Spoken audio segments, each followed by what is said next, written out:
Welcome to Science Goes to the Movies, a look at the stories of science and how they change our culture. I'm Lisa Beth Kovetz. MTV Studios has a wonderful new film out by writer-director Jared Frieder called 3 Months, about a young Florida man awaiting the final results of an HIV test. We're joined today by Denis Nash, Executive Director of the CUNY Institute for Implementation Science in Population Health, to talk about advances in AIDS protocols and the possibilities of a cure. Denis, welcome to the show. Thanks for having me. There's a whole lot of waiting happening in the movie 3 Months, and the most painful, protracted delay facing our hero Caleb is a 90-day wait before he finds out if he's been infected with HIV. But the movie is set more than 10 years ago. In 2022, for somebody recently exposed, does it still take that great amount of time to get a full, clear vision of whether or not they've been infected? Well, testing technology and what we call next generation HIV tests have come a long way since 2011, but there still is what we call a window period. It can be up to anywhere between 15 to 30 days now. Of course, the waiting period is much shorter if the person turns out to be infected, but it takes longer to determine that someone is negative. In 3 months, Caleb is not having a great first summer after high school. Along with the potential for HIV, he's also got a case of gonorrhea, which takes just a couple of days to diagnose. Are the different time frames based on our knowledge and understanding of gonorrhea, or is gonorrhea just a different beast? Gonorrhea is definitely a different beast. It's a bacterial sexually transmitted infection, and when people have urethral gonorrhea, they will develop symptoms within 2 to 5 days after they're exposed, and they can get a test that will tell them if they're positive right at that point. Why are bacterial infections easier to diagnose and cure? Well, I wouldn't say that they're necessarily easier to diagnose and cure. I think that every pathogen is different. And viral infections, some viral infections are harder to treat than others. Some are easy to treat. I'm thinking about hepatitis C, for example. It's curable very soon after treatment begins now with advanced treatments. And some bacterial infections are very difficult to treat. And here I'm thinking about especially the ones that are drug resistant, that become drug resistant to repeated use of antibiotics, incorrect use of antibiotics. So I wouldn't say that bacterial infections are necessarily easier to cure and treat. It really all depends on the pathogen. It depends on whether or not there's a drug that is capable of killing the pathogen in the body, and whether or not the drug can reach all of those places in the body where the pathogen may exist. Otherwise, we're left with a chronic infection or a situation where someone's going to have to rely on their own body and immune system to clear the pathogen. A lot of the science details in this movie are about the passage of time. Caleb arrives at the clinic more than 3 days after being exposed to the virus, which excludes him from a life-saving early intervention called post-exposure prophylaxis. A lot of questions there. What is it? How is it administered? By definition, you take a drug after the exposure, post-exposure, and prophylaxis means prevent. And so this is a class of drugs, the same class that's used to treat HIV infection if you have it, can be used post-exposure to prevent the establishment of HIV infection when an exposure has occurred. And so if you take this drug within 72 hours, and ideally within hours after the exposure, it can be very effective. Why does it have to happen so quickly? If HIV infection is going to happen, it happens pretty quickly, within 72 hours. And so after that period, the drug won't be effective at preventing the establishment of HIV infection anymore. That's actually an amazing piece of medical technology. Yeah. You know, we see a lot of billboards of PEP and PrEP. So what's the difference between PEP and PrEP other than the extra R? So while PEP is meant for post-exposure, PrEP is meant for pre-exposure. So this is a preventive drug that you can take before you have an exposure. It's sort of anticipating the likelihood that you may be exposed either through sexual contact or through needle sharing. If you take this drug regularly, daily, or sometimes on demand, prior to an exposure to HIV, it can prevent as well the establishment. So it's a lot more proactive, and it's a way that people, an important way that people prevent HIV today. Does the short time frame of exposure, is that related to any virus, or is it particular to HIV? Every pathogen is different. It may take longer for some viruses to take hold than others. If you look at rabies, for example, if you have a bite from an infected animal, you can take rabies post-exposure prophylaxis, rabies PEP, 10 to 28 days after, and it will still work. In the movie 3 Months, our hero Caleb is smart and talented and vital, and he doesn't know about any of the very important things we're discussing today. He's ashamed and alone, and he delays getting himself to a clinic, which voids the possibility of life-saving treatment. Denis, does hate and shame and all the things that go along with hate and shame make public health harder? It does. And there's very real and intense feelings of hate and shame and stigma and discrimination around HIV and other sexually transmitted infections, around sexual and gender minority populations where society has marginalized them in many ways. I think that it gets in the way of so many things that public health is trying to do. It gets in the way of so many things that individuals are trying to do to thrive as human beings and live, happy lives in society. And I think it can't be overstated how big of an issue that this has been from the very beginning in public health's effort and society's efforts to really deal with the HIV pandemic. How are we doing in New York? I think New York is on the forefront in the U.S. on the vanguard, really, of how to manage the pandemic. We have some of the most forward-looking health officials and healthcare providers. And I think that as public health moves towards this large-scale effort that we call ending the HIV epidemic, New York was one of the states that began this effort first anywhere in the world, actually, where we really decided that the tools exist for us as a society to drive down HIV infections, to drive down HIV-related deaths through prevention and treatment to levels that no longer threaten public health anymore. So I think New York is doing very well. But with any HIV epidemic, there are always those groups that are the hardest to support and reach. And it's because society has marginalized people living with HIV and people at risk for HIV to such a large extent that it is difficult to really end the pandemic for everyone, which is what we need to do, at least end it as a public health threat for everyone. But we have many people living with HIV and at risk for HIV who have many of these barriers, like homelessness and substance use and mental health disorders, poverty, and all kinds of other competing issues that get in the way of people putting themselves and their health first. The movie takes place in Florida. Any thoughts on the legislation coming out of that state and how it affects public health? I can't think of a more toxic legislative and political environment right now than Florida in terms of its policies as it relates to almost everything. But just looking at health, COVID has been abysmal. Just look at the anti-LGBTQ policies that are coming forward. These are hateful policies. These are hateful. Weaponizing government against marginalized populations and disadvantaged populations. It's not good for society. It's not good for public health. It's a Sin is a BBC TV series about a group of young gay men confronting HIV for the first time. But that series takes place in a 10-year period starting in 1981. And spoiler alert, or not, every character in that series who gets AIDS dies. 30 movie years later, in 3 months, Caleb's best friend Dara is upset for him, but still very upbeat about Caleb's future. Even if he does test positive, Dara tells Caleb, people live with this shit forever. Do they? In 2022, is HIV a death sentence?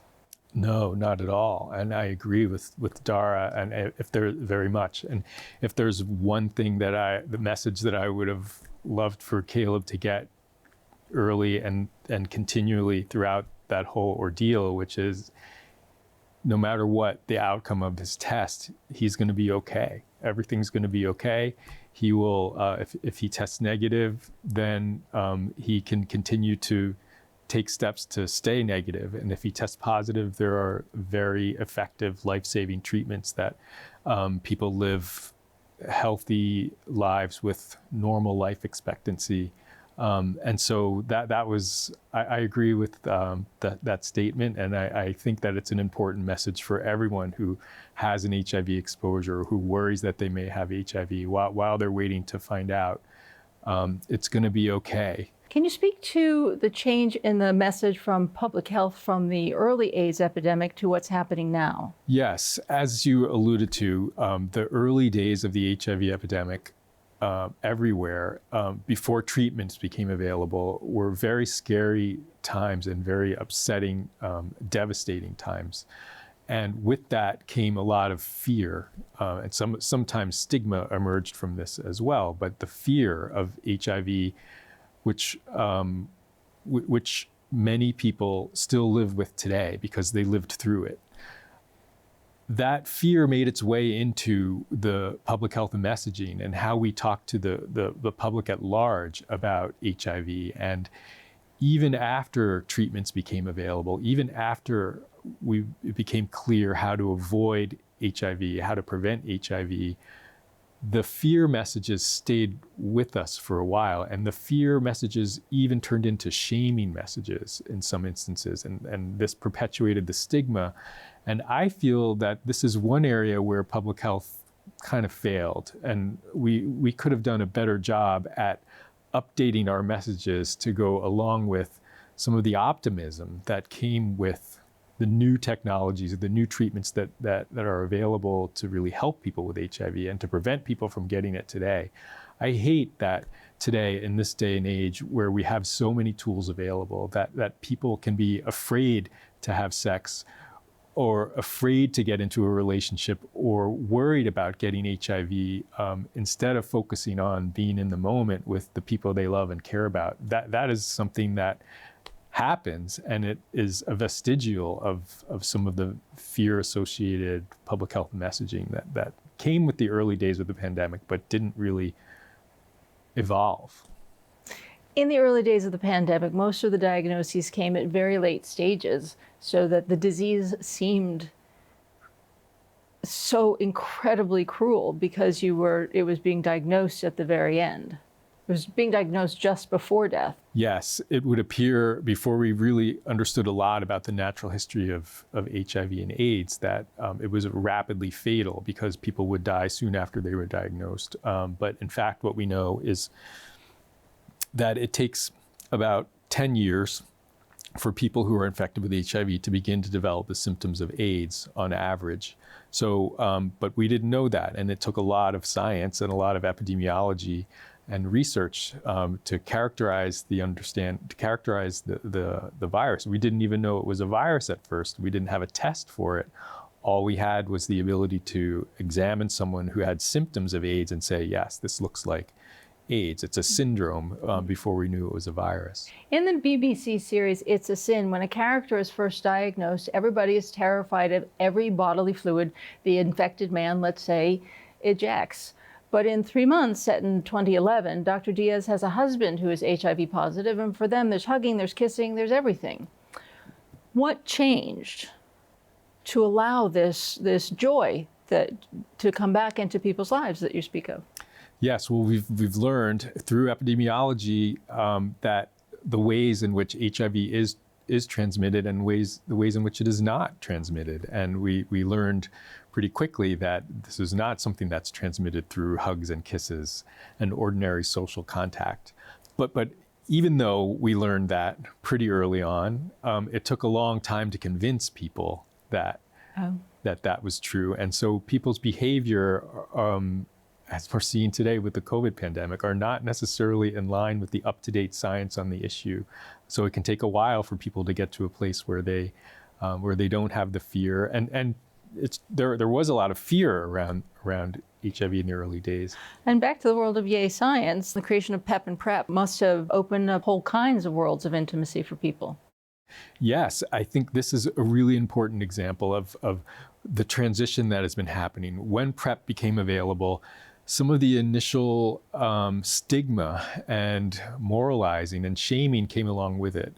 There were use of the words Truvada whore, which is an example of how people would stigmatize people for using PrEP instead of ordinary prevention methods that we had been promoting, like condoms and HIV testing. So there was stigma around the idea of PrEP. And then after that, we got past that, there was still a lot of discussion about how people should only use PrEP if they're at very high risk for HIV, which is true. It's good for people who are at very high risk for HIV, but... should I only wear my glasses if I'm really, really farsighted? Right. And the other thing is that, if PrEP is something that people can take not only to prevent HIV, but to help them feel safer and better about, having relationships with people they love and care about, then that's a great thing too. And we should be promoting it for those purposes as well. So I think that the PrEP kind of is at the nexus of where we were and where we need to be in terms of how we talk about this pandemic. It seems like it just seems like a strange thing to think that there's a shame in taking a medicine. Why? Because it's sex? Is it?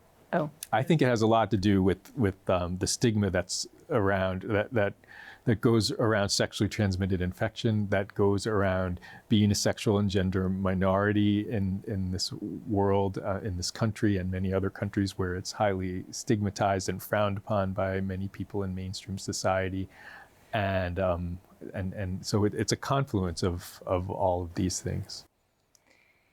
I think that all of those confluences, all of those things are really bad for the general whole. It's not, they don't just attack the minority populations, they're bad for all of us as a whole, especially when applied to public health. Yeah, I would agree 100%. And, not everyone with HIV falls into one of these marginalized groups, right? Many people with HIV are not sexual and gender minority. Or they're not a substance, an injecting drug user. And yet I would argue that some of these folks still experience some of the stigma because of the nature of HIV and because of what people believe, often incorrectly, about the virus. But we're hearing so much lately about individuals being cured of AIDS. Is that an anecdotal thing applicable to only that individual, or are there movements towards a cure? And it's definitely in the news a lot lately. There was one within the last year, I'm pretty sure, that we heard about and made a splash in the news. These situations are important, but they're also very rare circumstances. For example, they involve the last one involved someone who had leukemia and HIV, and they underwent a very harrowing treatment for leukemia, which is a bone marrow transplant, and received cells from someone else, stem cell transplant from someone else.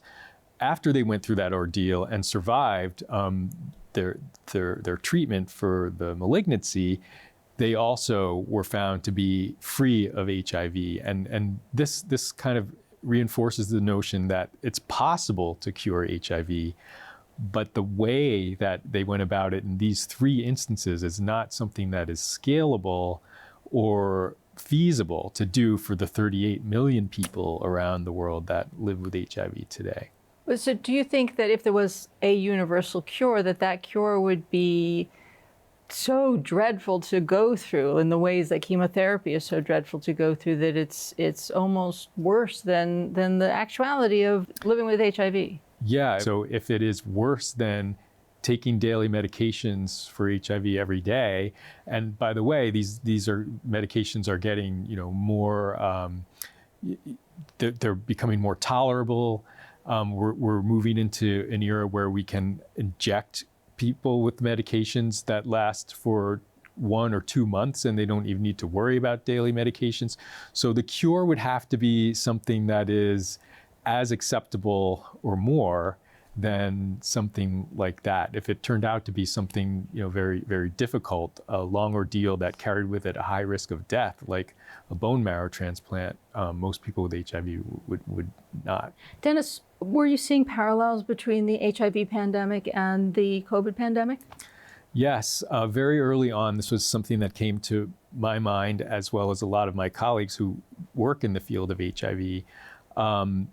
there was delays and slowness on the part of elected officials to sort of reluctance to acknowledge the fact that we may be headed into a crisis situation that demands resources, that demands a response, and demands acknowledgement on the part of elected leaders. That played out very much in the case of HIV as well as COVID.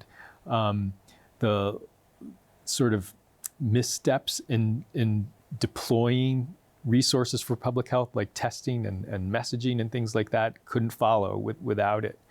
And I guess the other big parallel that I see is the potential for inept politicians to really take control and influence the trajectory of not only the government response, but the entire pandemic, when it really should be something that's driven by subject matter experts and scientists. This happened both early on with HIV and throughout into the 80s and 90s, and it certainly is something that has happened on steroids with COVID-19. So I think there are, unfortunately, a lot of lessons that we didn't learn from earlier pandemics when it comes to the COVID-19 pandemic. I really hope that going forward, we can take so many of the lessons that we've learned during COVID-19, hard lessons, and some that have not even been acknowledged by many people, but apply them to future pandemics.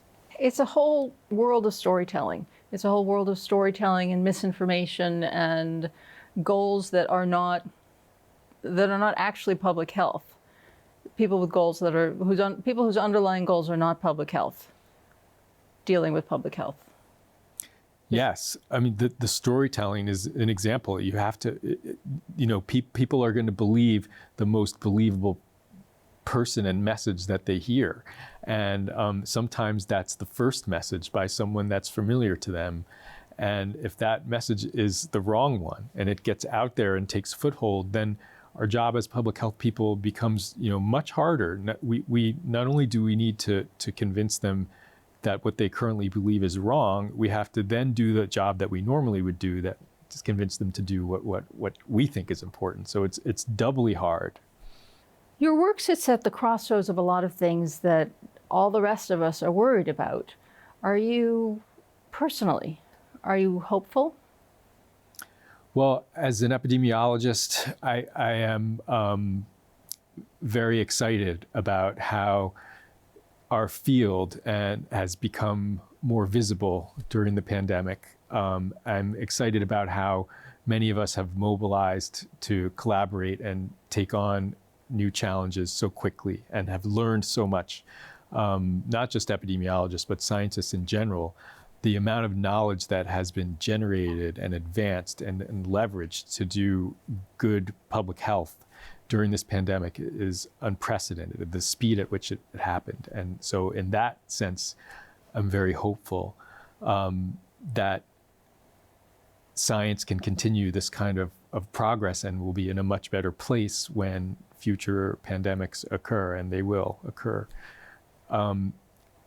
I'm very worried about the field of public health and in general, because I feel that another thing that we've witnessed during the COVID-19 pandemic is the marginalization of subject matter experts and scientists by politicians and elected officials, and how politicized science has become.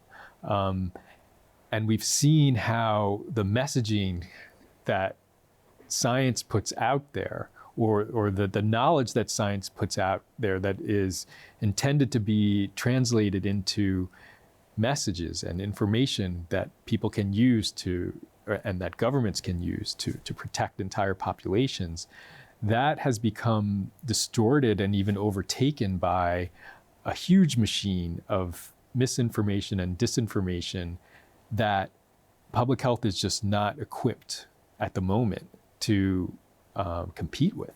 And so this is a real challenge for us. We have to figure out how to not just produce the science, but to leverage it into behaviors and actions by governments and individuals that are going to be the right ones. right?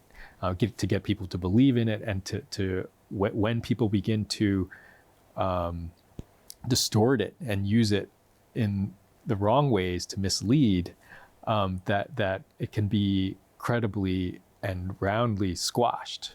But we do not have the tools at the moment to do that. Public health, I would assume, doesn't really attract that sort of power player, that sort of aggressive person who wants to shove their idea down the throat of a nation the way politics does. Yeah, and I would say scientists, myself included, don't necessarily think of themselves as the messengers to the general public, don't necessarily think about themselves as the bridge between their work and having it translated into, the real world and what it means to the real world. I think we have to be better at it. But I think that we need allies who are good at communications. We need allies who are good at leveraging social media and YouTube and other platforms to get the right messages, the accurate messages from a scientific standpoint to the right people at the right time. Well, every disaster movie starts with a scientist being ignored. Right. And we are unfortunately out of time. Thank you so much, Denis, for spending time with us. My pleasure. Thanks for having me.